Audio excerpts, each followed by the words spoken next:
It's hot today. So hot. God, I'm not outside right now. We got air conditioning. We're good to go. Hey, homeschool mamas, do you ever buy curriculum and then have high hopes for it and thinking it's gonna be amazing, and then you find out it just doesn't work for your family, or maybe you don't have enough time and you never get to it? Well, that's what I want to talk about today. In this video, I have a few curriculum fails that just didn't work this last year.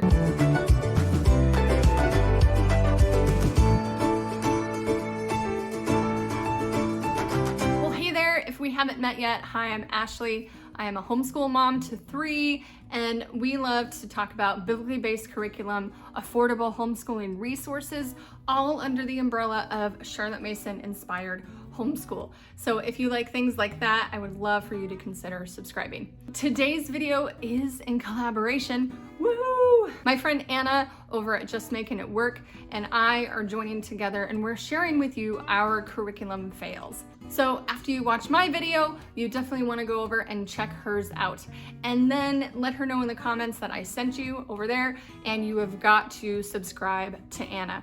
She is one of the most genuine people I've met on the internet in the last year, and it's such a blessing to be able to know her and chat with her online and to just glean so much wisdom from her. She does mom encouragement, she does motherhood, homemaking things, homeschooling, and marriage encouragement as well. She is also a great resource and great encouragement when it comes to living with a chronic illness.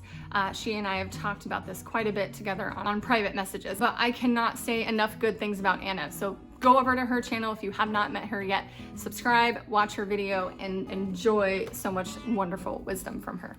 All right, I don't have a lot of curriculums for this. We've been doing this for a while, so I kind of know what works and what doesn't. But there were a few things I tried this last year. I thought, oh, this is gonna be great, and it just didn't work out. And you know, sad face. Wah, wah. Some of these, I apologize, some of these can be some popular curriculums, and they work well for maybe for other families, but they just weren't working for us.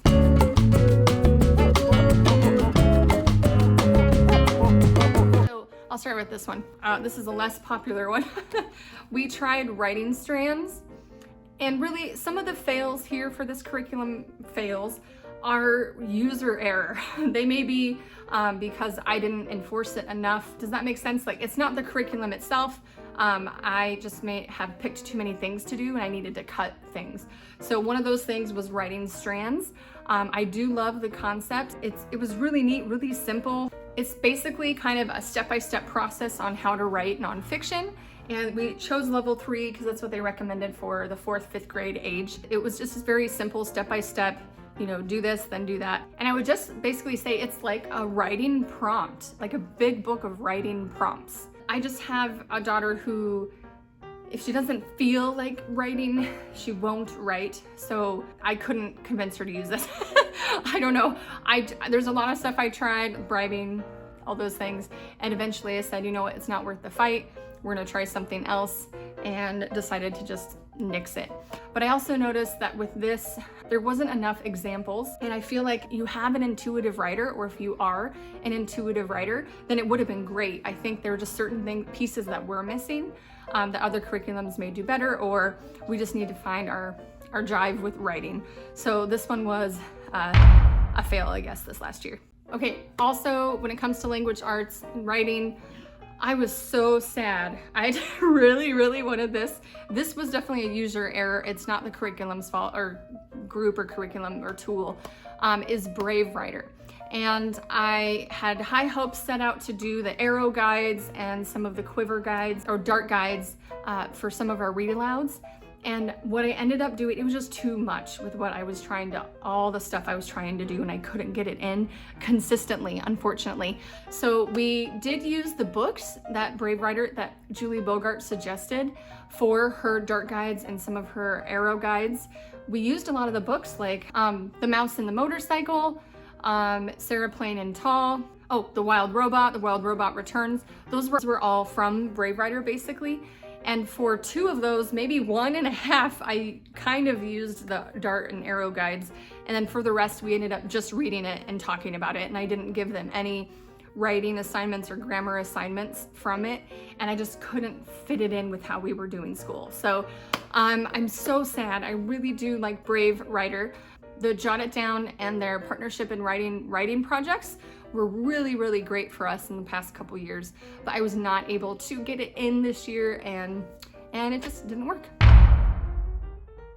So yeah. Okay, these next two are unfortunately from Master Books. So I'm gonna start with this one.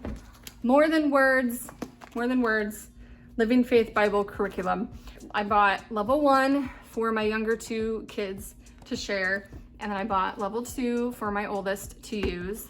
Okay, this was a hard decision because when it first came out, as I was watching people using it and talking about it, and I watched videos, tons of videos on it, and I saw people loving it, I was like, I don't think we're gonna use it. I think we'll be okay without it because the way I've been doing Bible has been working fairly well for the last 5-6 years. One day I did watch a few videos and I saw several people love them, and I was just pulled into it. I was just pulled into it thinking, oh, this is gonna be good. Like, there's a really cool structure to it, and there's really pretty pictures, really neat writing prompts. Ooh, this is really nice. Wow, that's really good. I don't think that has anything to do. Oh, think of someone that you love. Okay, so that's what she did. So one of the things I noticed was it wasn't necessarily helping me with my goal for my kids when it comes to reading the Bible and studying the Bible. And I felt like just reading God's word, memorizing good scriptures, and talking about it, and learning historical context, all those things, I think was gonna be enough. And I didn't think we needed a workbook to do it for us, and I felt like it just wasn't meeting those goals for us. And not that it can't help other families. I have a few kids in my family that just do not do well with busy work. It's kind of like if I don't know, I was trying to think of the death sentence, but that's pretty harsh. It's not the death sentence, but anyway, it's I have some kids that struggle with busy work. I struggle with busy work sometimes, and I realized it just wasn't fitting those needs that we had. So I am going back to tried and true things, and I put this on the shelf, and I'm gonna be okay with that. I haven't decided if I will try to sell it or give it to somebody. I'll probably just give it away, or if I'll keep it on the shelf for maybe later sometime thing. You know what? I'm okay to say this did not work for us this year, and that's okay. And speaking of Bible, I have a video as well that shares how I do Bible, and basically that's how I've been doing it for the last several years, and we haven't changed it up too much. We just change which part of the Bible we're focusing on and what book of the Bible we're reading each year, but we keep the same format. So you can check out that video as well. That's a fun one. I even sing in it if you don't mind that. Just a warning too. And lastly, the other curriculum that was a fail for us is so sad, is another Master Books one. Level 5 for math lessons for living education. I will say that level 2, 3, and even 4 were fine, were great, and we got through them. They seemed to fit. They were gentle approach. We did have to supplement with some multiplication facts, memorization, and other things like that. But by the time my oldest got to this level, she was struggling. It was really tough to get her to try to do this. And there were so many times she didn't understand what it was saying, and I would try to help and explain it, and it didn't work because I'm not a math teacher. And I don't know, long story short, the way I teach math just doesn't fit my daughter and how she learns math. So I'm kind of it makes me wish I would have stuck with Right Start and just done it all the way through. I'm just saying that. I really should have just done that. But I also noticed that I needed somebody else to explain math to her. I did talk about this a little bit in my video for my curriculum reveals for my 5th grader, so you can go and check that out. But I did need somebody to explain the math to her more and even better. We got to lesson 18, lesson 19, so we got almost halfway through, I would say. Yeah, almost halfway through talking about fractions and all that, and we decided just to put this on the shelf and be done with our Master Books.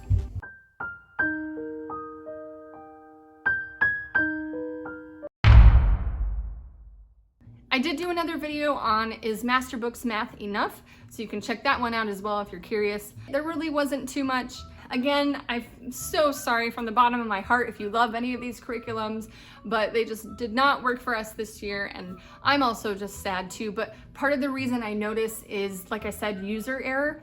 is I either picked too many things and I needed to simplify and just stay on one track instead of bouncing around a little bit. So I kind of did that with math and wish I wouldn't have. And then Bible again too, just keep it simple and stay on one track.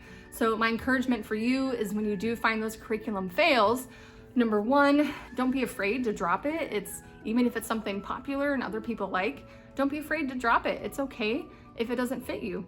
And then the other thing is, don't drop it right away though. That's kind of like, there's a nice little like dance that you have to do with that. Like, okay, you don't want to like use it for a week and say, oh, this isn't working, and throw it all out.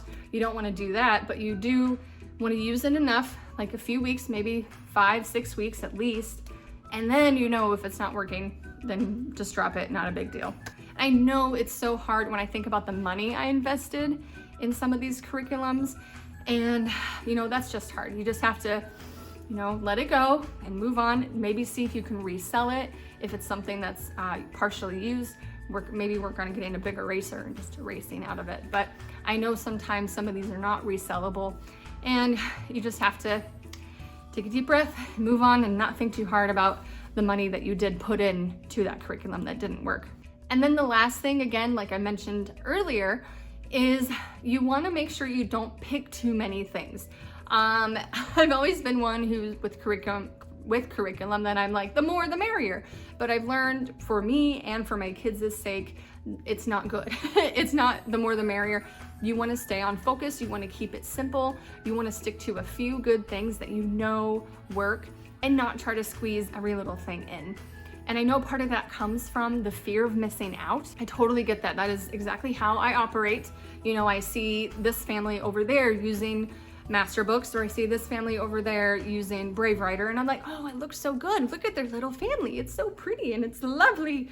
But in reality, we can't replicate everybody's home and everybody's homeschool, even though we try to do that. And I know for the last several years, I've tried to do that. I've pulled and pieced things together from other families, which that's okay. It's okay to learn from them, but you can't replicate everybody else's family. You've got to pick one style, one group, and stick with it. And I promise you, it will pay off. You'll see the fruit eventually. You will. Fruit will come. And it usually comes from just being faithful in the little things and not trying to squeeze in 15 gazillion different curriculums. Lastly, before you go, if you would like some help in picking your own curriculum, I did talk about that on my recent video that was live. I did a live streaming, talk about knowing your homeschooling why, because that will help us decide very easily or quickly what curriculum may or may not fit for your family. And then I also have an ebook that I wrote that's called Ready, Set, Homeschool, a step-by-step guide to getting started homeschooling. And I wrote this during the pandemic.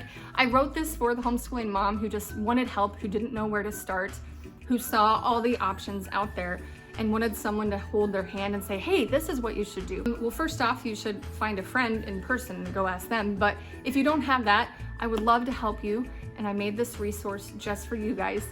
And technically it could be for a first-year homeschooler, or it could be for, you know, second or third year homeschooler who is still struggling with trying to find your groove in your curriculum in your homeschooling. So you can check out that Knowing Your Why video or the Ready, Set, Homeschool ebook in the description below. And go say hi to Anna, don't forget. And thank you so much for watching. You rock at homeschooling. You're doing a great job, Mama. I will see you in the next video.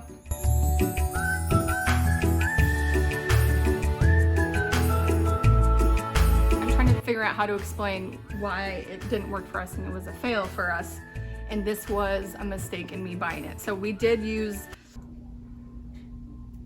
there's construction going on. You can hear the beeping. Okay.